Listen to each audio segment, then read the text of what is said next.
Bom, pessoal, tô chegando, sejam muito bem-vindos. Vocês também ao canal Brasil Notícias. Eu sou Rio Gley Fagundes, Silvano Nogueira, um abraço, meu amigo. Hoje é dia 30 de setembro de 2020. Na descrição do vídeo vocês vão encontrar o link para esta matéria. Mandar um alô também para o Júlio César aí, que deixou um comentário agora há pouco, né?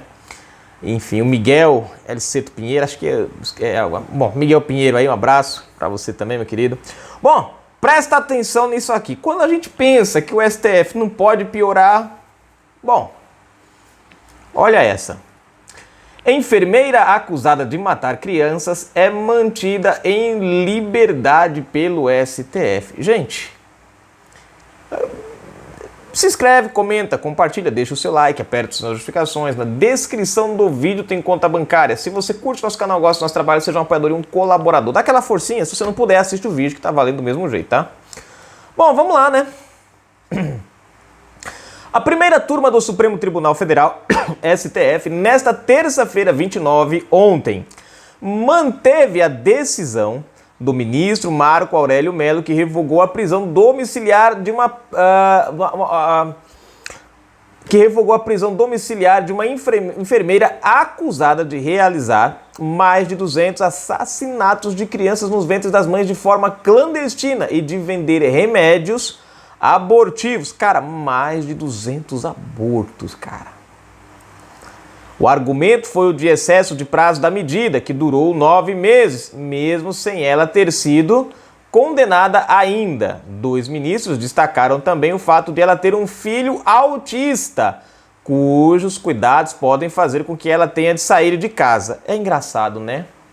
A mulher é acusada de matar mais de 200 crianças, né, no ventre das mães, né, dos abortos, mas o STF entende que ela é uma ótima pessoa para cuidar de um filho autista. Contraditório ou só eu acho isso? Bom, comenta aí, gente. Outro, Luiz Roberto Barroso argumentou ainda que a criminalização do aborto é inconstitucional. O STF manteve apenas a obrigação de a mulher permanecer no mesmo endereço, ou caso se mude, de informar a justiça. Nossa, que maravilha, né, gente? Barroso já havia defendido em outro julgamento a posição de que a criminalização do aborto é inconstitucional. Nessa terça-feira, 29, ele voltou a defender esse ponto de vista. O ministro Alexandre de Moraes, por outro lado, avaliou que as práticas pelas quais a enfermeira é acusada são crimes graves. Os demais ministros da primeira turma não opinaram em relação a esse ponto. Barroso disse ainda que o assassinato de crianças nos ventres das mães deve ser evitado, mas não criminalizado. Olha só, tá vendo aí, gente? Tem nem o que... É a qualidade de ministros do STF que a gente tem, né? Agora, você vê que engraçado. Nessa questão aqui, 2 pontos eu acho interessante. O primeiro ponto é que o Marco Aurélio, nesse ponto, nessa questão, eu vou até ler de novo ali, gente, deixa eu ver, que é para eu ter, para eu ter certeza, para eu não falar besteira. Deixa eu ver. 200, aqui, ó. Tá aqui, ó. A primeira turma do Supremo Tribunal Federal, STF, nesta terça-feira, manteve. É isso mesmo. Foi o Marco Aurélio Mello quem revogou a prisão domiciliar. Quer dizer, a mulher estava em prisão domiciliar, tal, tudo beleza. Né? Ele foi lá e revogou. Significa que ele não é muito contra matar criança na barriga, não, pelo que eu tô vendo aqui, né? E aí o Marco Aurélio vinha numa direção, vocês lembram que eu falei para vocês, né? Ele vinha numa direção até meio interessante, né? Meio que, né, entrando na linha conservadora, né, sendo justo, criticando realmente né? Aqui ele deu uma escorregada. Agora, o Barroso, eis a questão, Luiz Roberto Barroso, esse daqui é literalmente a favor do aborto. Eu gostei, eu acho bacana a frase que ele coloca aqui, ó. Deixa eu ver. O Alexandre... Ah, tá. Os dois pontos, né, que eu falei, gente. Peraí. Os dois pontos, antes que eu entre nessa outra parte aqui do Barroso, é o seguinte. É o Marco Aurélio que vinha com uma postura de uns tempos pra cá mais conservadora, uma postura mais, assim, alinhada, né, com a justiça, mais, né, voltada para os padrões éticos. Nessa ele escorregou. Agora, o Alexandre de Moraes é o outro ponto, né, que eu achei interessante. Houve uma inversão. O Alexandre é o cara que anda, né, geralmente rasgando a Constituição. O Marco Aurélio, ultimamente, é o cara que anda remendando a Constituição rasgada. Aqui inverteu. O Marco Aurélio, né, ele foi literalmente contra, né, vamos dizer assim, o pensamento da maioria dos brasileiros, porque né, nós somos um país cristão, né, na sua maioria, né, 80, 90% do Brasil é cristão.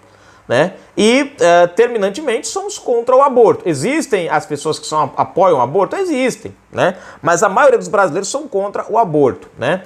E aí o Marco Aurélio, ele inverteu. O Alexandre de Moraes, dessa vez, resolveu criminalizar o aborto. Ou seja, aqui ele toma uma postura mais conveniente com os anseios do Brasil, da população brasileira. Eu sei que tem gente que vai comentar alguma coisa discordando do que eu estou falando.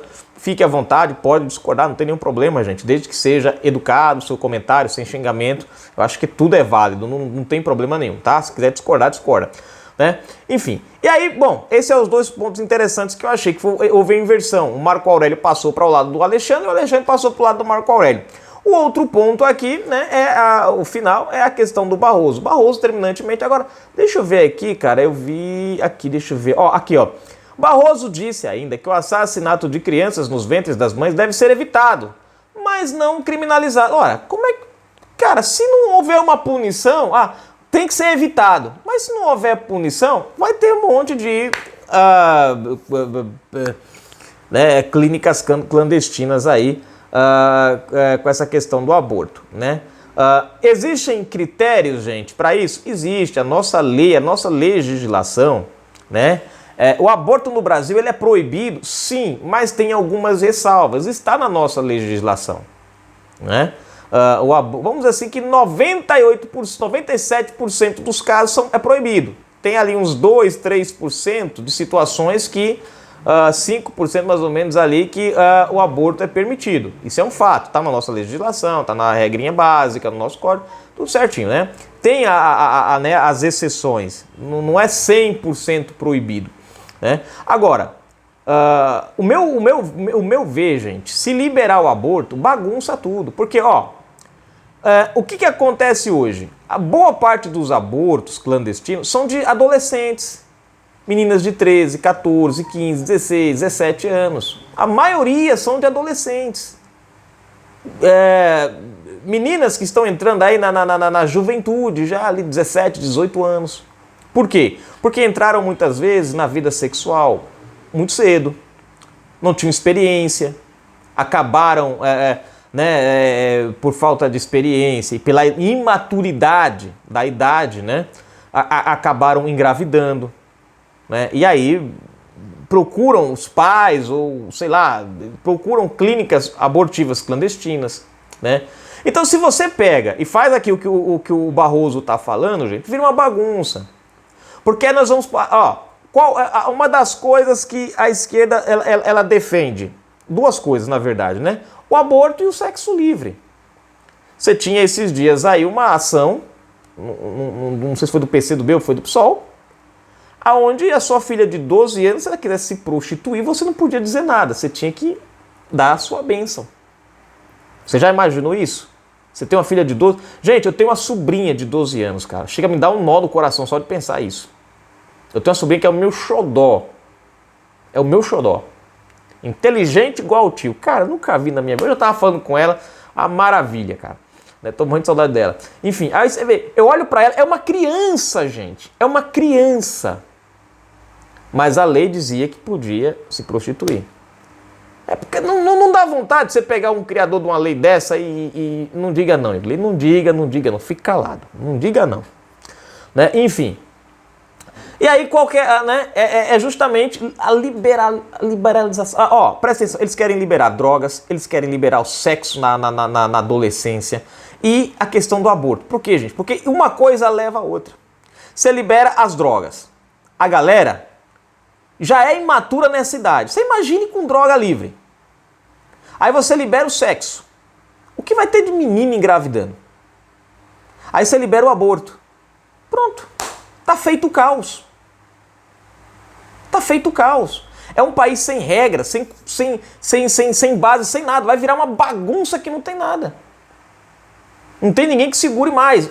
É a famosa anarquia. Vai-se embora, como se diz, os costumes, os pilares que formam a sociedade, a família. Vai tudo por água abaixo. Responsabilidade. Para que você vai ter responsabilidade? Droga liberada, sexo liberado, aborto liberado. Cara, fica à vontade. Vou usar droga, vou transar à vontade. Se engravidar, eu vou ali e faço. Acabou. Outro dia eu falando aqui sobre essa questão de filhos indesejados, né? E eu até falava no quantas mães, né, tiveram filhos indesejados e até pensaram em tirar esses filhos, mas chegaram a ganhar esses filhos. E hoje se arrependem de ter pensado na ideia de ter tirado aquele filho. Hoje, o que salvou muitos pais aí, justamente são esses filhos que eles quiseram abandonar lá atrás, tirar lá atrás e não tiraram. Acabaram não tirando por alguma razão ou outra, né? Algumas pessoas até tentaram e não conseguiu, né? De repente não deu certo, acabou nascendo. Algumas até nascem com problema, mas, né? Enfim, mas hoje é a salvação de muita gente. E aí eu falando sobre isso, alguém comentou, falou, olha, eu sou uma filha indesejada, né, do minha mãe, e não foi uma coisa planejada, tal, e hoje, né, tô aqui e tal, e sou o pilar da minha mãe. Então eu acho que a gente tem que tomar muito cuidado. Então, o que fazer para resolver o problema do aborto? Cara, primeira coisa, conscientização. É a primeira coisa a fazer, é conscientização. É acabar com essa palhaçada de querer liberar droga, de querer liberar sexo, essas coisas. É começar a formular uma opinião. Não é você proibir a pessoa de fazer sexo não, cara. Não é isso não. Ninguém é contra o sexo não. O negócio é bom demais, muito bom. Só que ele é bom quando ele é feito com responsabilidade e no tempo certo. E o mais bacana é quando você faz com a pessoa certa, né? Enfim. Né? Então, o que você tem que fazer? É conscientizar. É fazer com que o adolescente entenda os prejuízos que isso causa. Né? É um combate mais efetivo às drogas. Né?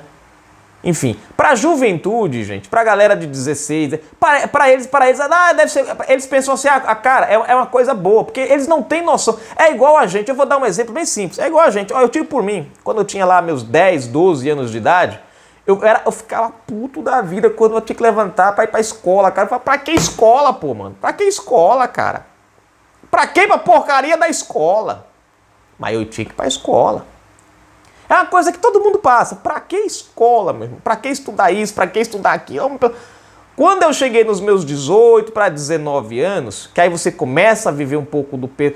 Hoje não, mas na minha época, 18, 19 anos, você já tinha um pouco do peso da responsabilidade da vida. Você já começava já, né? Desde os 12 eu trabalhava, mas dos 18 para frente é quando você começa a dar os primeiros passos quase que sozinho, sem né, os pais, filho, agora, meu filho. É igual a questão da águia. Joga lá de cima e desce de ladeira abaixo. Vai, você vira aí, pega, decola, menino, decola, vai, bate a asa e sobe. Mais ou menos assim. E aí quando você começa a ter uma noção do que é a responsabilidade. Aí foi quando eu parei e falei, putz, mano, escola. E eu bagunçava muito na escola. Não era fluxo e cheiro, não vou negar. Repetia um bocado de vez, e aí faltava, desistia. Aí lá vai eu com 18 anos correr atrás do tempo perdido. Graças a Deus recuperei, né? Fiz aí supletivo, um monte de coisa, pintei. Graças a Deus. Mas quer dizer, mas eu só vim entender depois. Então a juventude tem muito essa coisa de não enxergar lá na frente, pensa só no agora, o prazer do agora, o negócio do agora. Né? Precisa da orientação dos mais velhos. Infelizmente, você tem uma turma mais velha aí que é do liberalismo. Agora, do liberalismo do que não presta, né? Então tá aí, Barroso, por ele, né? não se criminaliza o aborto não, né? Se você é contrário ao que eu estou falando, porque isso é um assunto polêmico, gente, é um assunto polêmico que a gente tem que respeitar a opinião da outra pessoa que é contrária. Tem gente que tem as suas opiniões relacionadas ao aborto, é favorável ao aborto. Cara, você quer contradizer? Contradiz aí. Só peço, por favor, seja educado, ponha a sua opinião de forma educada e tá valendo, né? Vou respeitar sem nenhum problema, tá bom? Então tá aí, gente, a matéria, espero que vocês tenham compreendido, tá? Não estou atacando aqui quem é favorável ao aborto, não. Estou só colocando um ponto de vista, que é o meu ponto de vista, né? Como cristão, como pessoa. Eu acho que o aborto ele tem que ser considerado crime, né? Em alguns casos, sim, tem que haver exceções. Nada pode ser 100%. E a nossa legislação já traz essas exceções, né? Enfim, para mim, liberar o aborto vai trazer um mal irreparável na vida de muita gente, principalmente da juventude, que pode muitas vezes trazer sequelas. Quantas pessoas morrem na mesa de um aborto, né? Fazendo um aborto? Quantas adolescentes têm sequelas de um aborto? Então, para evitar isso, é melhor evitar a gravidez em si, né? Mas vamos tocar o barco para frente. Canal Brasil Notícias, a gente volta com mais informações depois.